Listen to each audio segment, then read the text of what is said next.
So, with regards to the ego, it's an often misused term, and I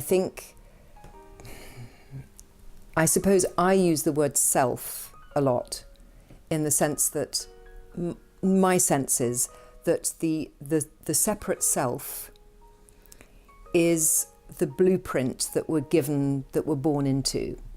We're stamped with a name.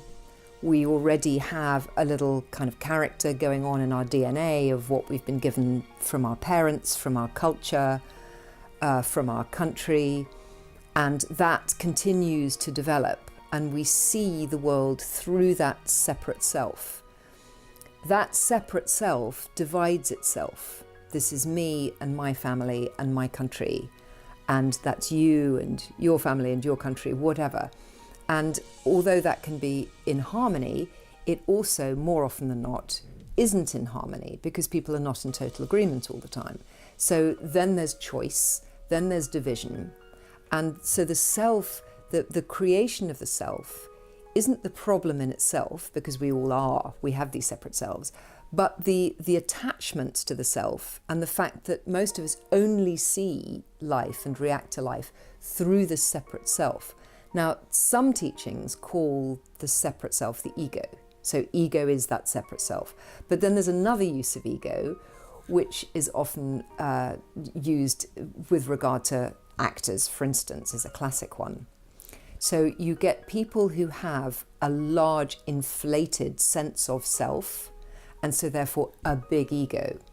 So, but the interesting thing is that I think that a lot of really good actors are the ones that have a sort of a very tenuous sense of self, and they're less interested in promoting themselves and their egos than in actually being free of that and inhabiting another character. So when you think of Olivia Colman or Judi Dench or Meryl Streep or Derek Jacobi, you know, there are a number of actors who, they're very private people, and the sense of ego is actually quite small in them, and put them on in an interview or something, and they're not so comfortable because it's not about them. So then there are, like who I was, those with a big ego going, this is all about me, this is all about fame, and you know, that sort of sense of ego. But whether the ego is inflated or whether it's just normal, in the traditional sense, ego is that which has any opinion that divides me from another.